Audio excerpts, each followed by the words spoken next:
Recording, recording, looking out over San Francisco Bay and recording.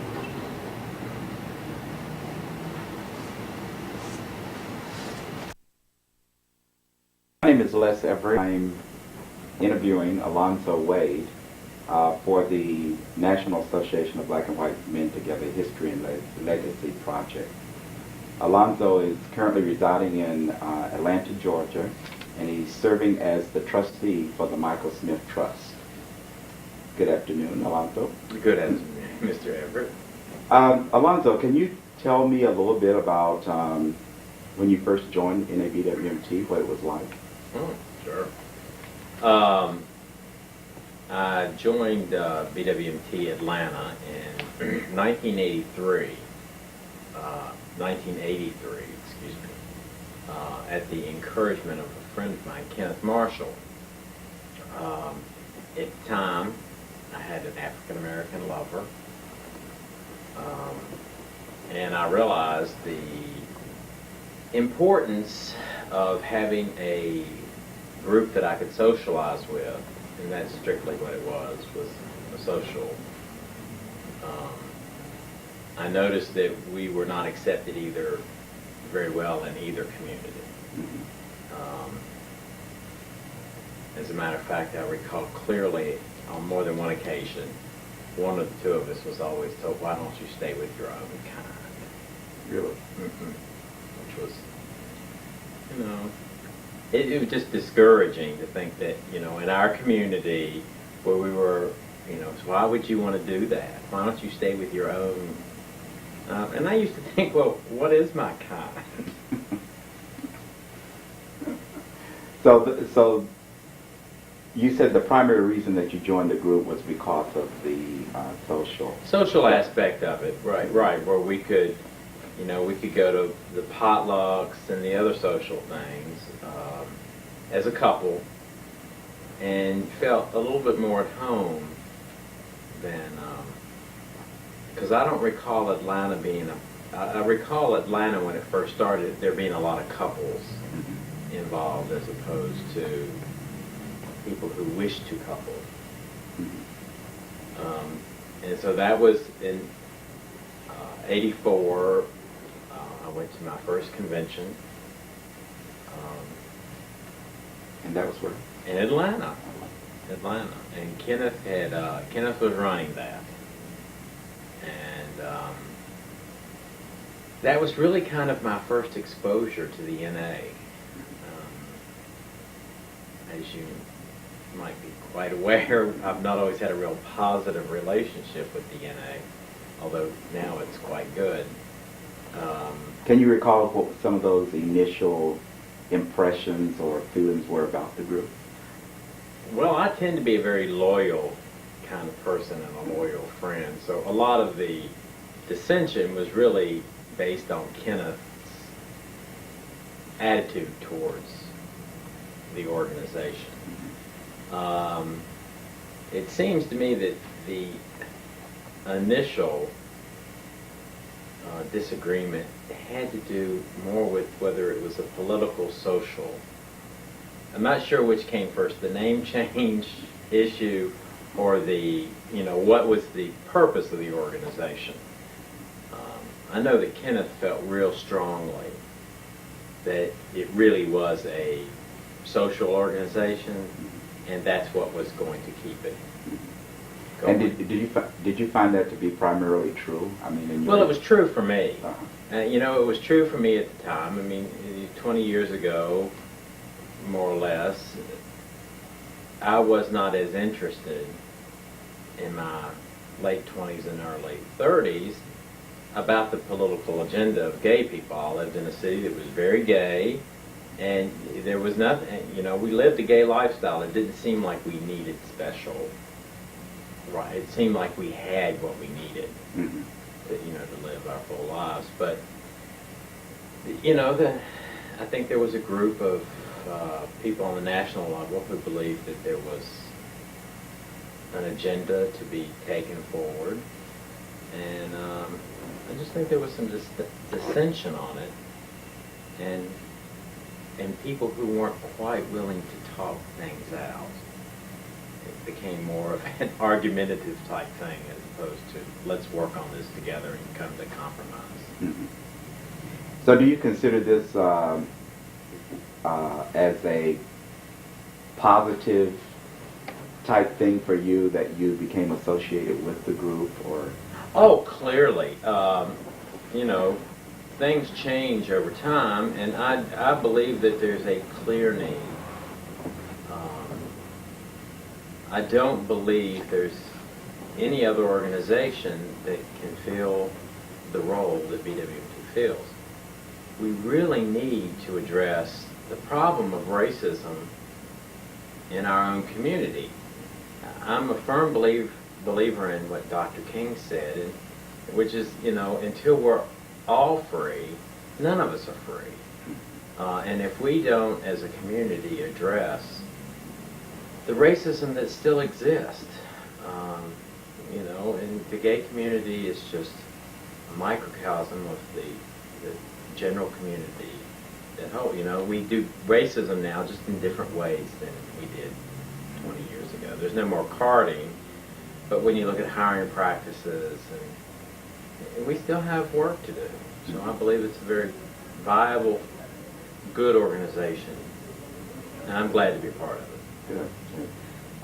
Since joining in 1983, have you been continually involved with the organization? No, actually, in 85 and 86, Kenneth and I were co-chairs of the Atlanta chapter. And I was very, very, very, very involved and was doing conventions, and actually I even think I held a post at the House of Delegates one year. It must have probably been 86 or something. And if I'm not mistaken, either in 87, might have been the Milwaukee, and that's when a lot of turmoil took place between Michael, Kenneth, and another faction of BWT. And it was such an unpleasant experience for me, I just kind of walked away from it for a little while. And when you say Michael, you're speaking of? Michael Smith, the founder. Michael Smith. Okay, well, we certainly will get back to that. But first, when you were serving as co-chair, what was that like for you? What type of experience? What type of people were involved in the group? Well, we actually had the largest group of any national group at the time. We had close to 100, between 125 and 150 members. And, you know, at any given potluck or social gathering, we would have 70 or 80 people. So, you know, and we had a newsletter that we did, and it was, you know, a very timely thing with lots of good articles, you know, posted in. There were active rap groups. It was just a very vibrant organization at the time. It was really pretty dynamic. And of course, when you get that many people, and it was very social, and it was also the time when I started realizing, because in Atlanta, if you were African American, you were asked for 3, and if you had 3, then usually 4 pieces of pictured ID. And I was like, well, I don't know anybody who carried. I mean, I carry 1. So my thought processes were starting to change because I was seeing more of what was really going on, and so we were starting into the social aspects of what was going on in Atlanta. And I take it that was sort of the general consensus of the group, that they wanted to be more of a social. Yes, you know, and I believe that to this day, is that the majority of the members that belong to local chapters, there will be a small group that'll have some political interest, but the majority of men who join this organization are interested in the social aspects of it. And how do you feel about that? I don't know that I had. It's disappointing, but I can't say as I have any really strong feelings. It's the way it is, and those people who are politically oriented they're going to work on that, and those people who are socially oriented, that's what they're going to do. I don't think there can be any criticism of either one. I think it adds conflict because the people who are doing the political aspect wish that the people who were doing the social would participate, but it just doesn't happen, and that's okay. Okay. So you were co-chair, you said from 84 to 85? No, I think 85 to 86. 85 to 86. Yeah. Okay. And how did your involvement in the group evolve from there? Well, when we went to Milwaukee, and it was a very harsh. I mean, it wasn't just tumultuous. It was harsh. It was unpleasant. I've never really had an opinion about the name change, but it was centered around that, and people were, I thought, at the time anyway, I thought people were mean, and I thought things were said that just really didn't need to be said. And I just decided at that time that I was going to back away. And it also had some stuff to do with the LA convention, when Kenneth had done his little show of Southern heritage. And what did that entail? At the roll call, I don't know, I'll bring this up again. At the roll call, Kenneth was raising a rebel flag, and long live the South. And it was just very, it pushed some edges that really hurt some people's feelings. And my personal opinion is that neither side handled it very well. But being the loyal friend that I am, Kenneth was the best friend I ever had. And while I might not have always agreed with him, I always believed that he had the right to express himself the way he chose. And I have to kind of leave it at that. It's just what was. But when mean, hateful things and it was on both sides, it wasn't just on one side, but when all these vicious attacks are made on people, it just wasn't energy I wanted to be involved in. So I stepped away 87, 88, and then really didn't get back involved until Michael died, and Kenneth became the trustee for a year, something like that. But Kenneth was sick at the time, so I was actually the trustee, acting trustee, while he made the decisions, but I was the one who was doing. So were you actually involved in the debate on the name change that happened in Milwaukee? Actually, no. As I recall, it was in a really small, dingy little meeting room. And it was really between Michael, and I can't even remember who was on the other side. Steve Feedback. That's right, Steve Feedback. Oh, how could I forget? But it became real clear that Michael and Kenneth were kind of like in this minority over here. And of course, I was sitting on the wrong side of the fence, but I was going to be there behind Kenneth, like I said, no matter what, because the name change has never been of any consequence to me. I find arguments on both sides to be valid. So I did not participate per se, but I was sort of like guilty by association, which wasn't much fun. So was Michael Smith a personal friend of yours? Cut. I can't answer that question.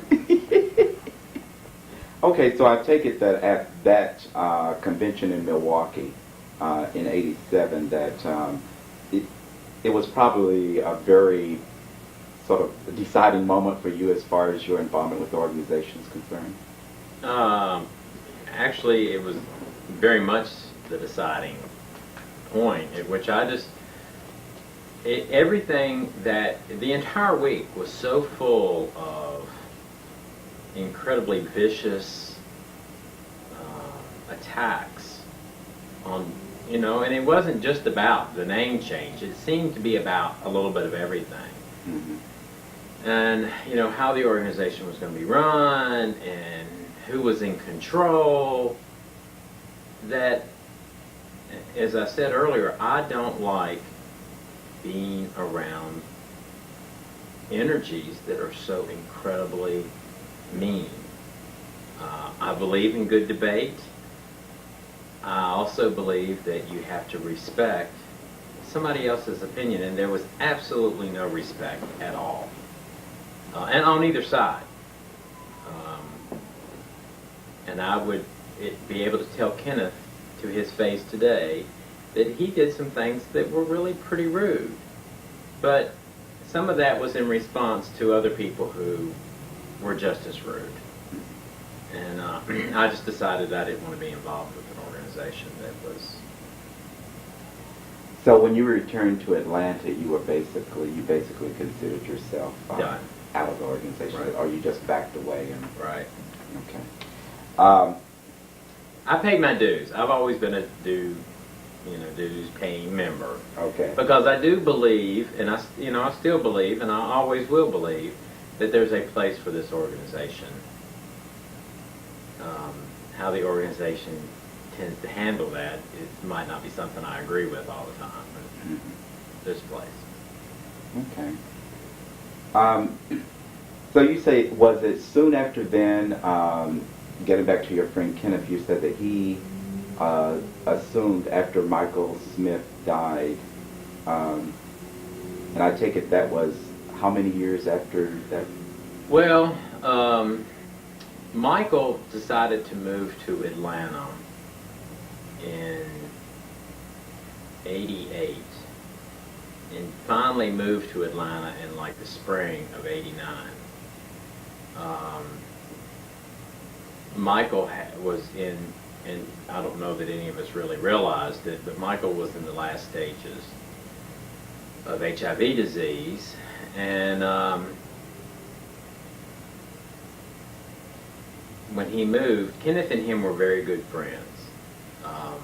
Kenneth and I were very good friends. It's not that I got to know Michael actually much better than I probably cared to. But I ended up being the one who took care of Michael during his last 4 months he was alive. I handled his accounting. I handled, having nurses 24 hours a day, getting his drugs, getting, food. I just handled taking care of all that for him because as soon as he got to Atlanta, he got too sick to do it for himself. And he was pretty sick for about 4 or 5 months. And so Kenneth was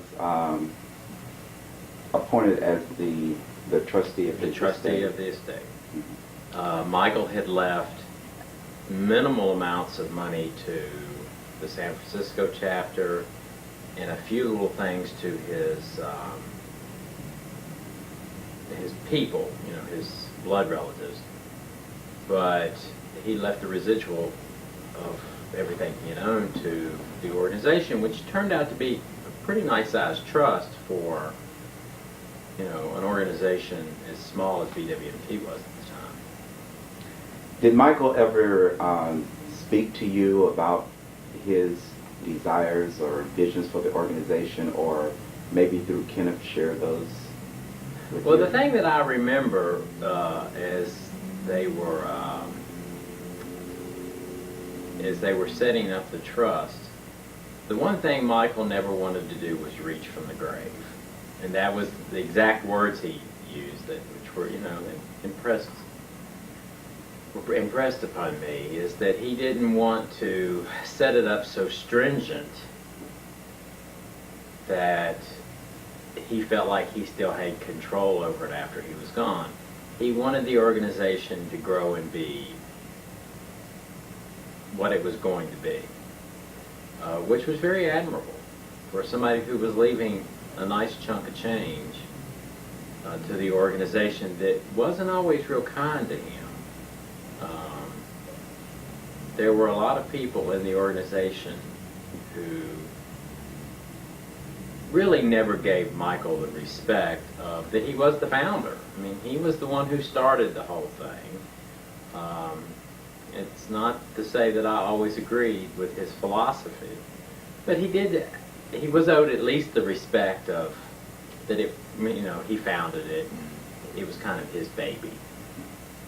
And I also felt that true after his death. I never felt like for several years that the organization paid very much respect to somebody who had done for the organization what Michael had done.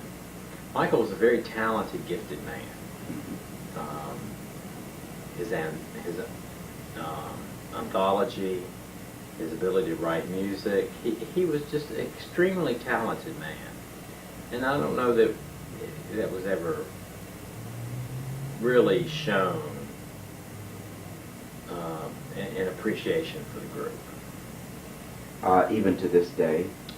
I feel like that after the Les and Tim co-chairs, when they were national co-chairs, I just felt like it was better. I felt like more respect had been given, and I mean, he left the organization a lot of money,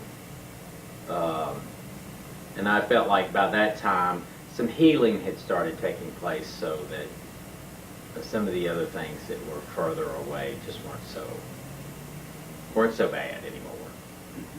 So no, I don't feel that today. So during this time, you're not really involved, firsthand with what's going on in the organization, being involved in that way. When did you start sort of coming back to the group or making your presence known? Well, Michael passed away in '89, and I think in the fall of the year. It seems to me it was September. And of course, he had made some pretty serious financial screw-ups his last year he was alive. So fixing those became a job, is what it became. Kenneth, shortly after Michael died, started getting sick, and which meant he wasn't able to take on the responsibilities that Michael had left him in charge of. Michael had put down that if Kenneth wasn't able to fulfill his role, it was to be turned to me. So I started doing the work of the trustee, which started putting me in contact with the National Association. When Kenneth passed, then, which was in December of '91, then I had to assume the role of actually working with the board to see how the trust was going to be used. The first couple of years were pretty rough, but I had made a commitment to both Michael and Kenneth that I would do it, and I would do it well. So it took a while, but that's how I started getting involved with the NA, and I'm still not very involved with the local chapter. I do a few things with them. I always support them. I pay my dues. I try to get the things when I can, but I'm much more on an NA kind of basis. I didn't state at the beginning of the interview that this is July the 5th, the year 2000. So you took over this responsibility, you say, in the year of 1991. Well, I was doing the work in '91. Actually, I was doing the work in '90, but I took over in '91 legally. Okay. And how has it been being the trustee for the Michael Smith Trust? Well, as I've matured and I've realized the work that needs to happen in the gay community, I sort of envision things that maybe the organization doesn't see itself being able to accomplish. The road has at times been very, very rocky. The first couple of years,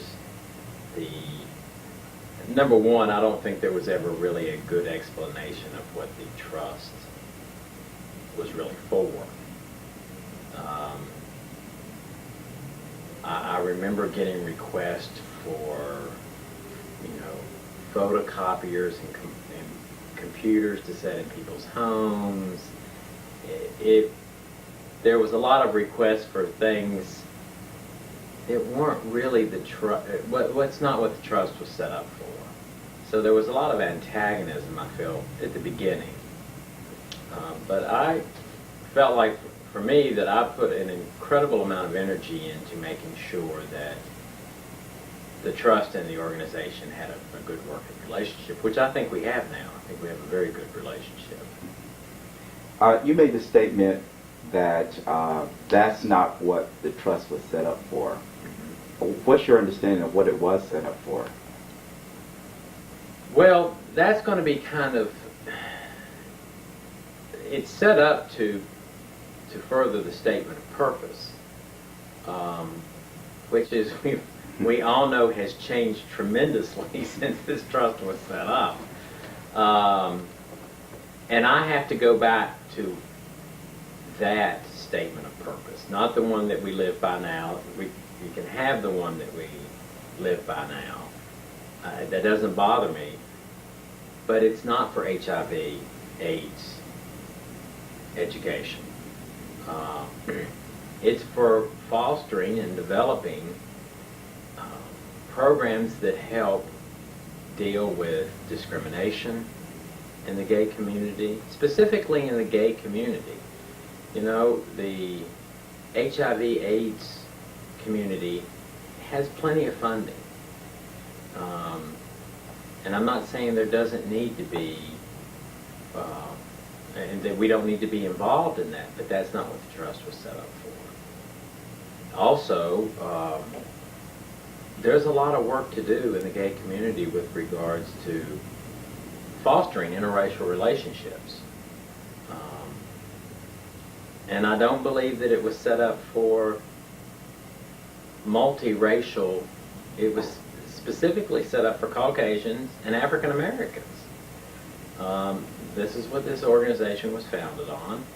And being with Michael during basically the last year he was alive, I know that's what he wanted. He was not interested in, and I'm not saying that there's not a need for that. And if some of our chapters fulfill that, that's wonderful, but it's not what the trust was set up for. And it was his money, and it needs to be used for what he thought it needed to be used for. It's not my money, and it's not really the board's money. It's an entity of it itself that supports the ideas of a man who's gone. Now, both you and I know that there's been a lot of debate in the organization concerning this money that was left by Michael.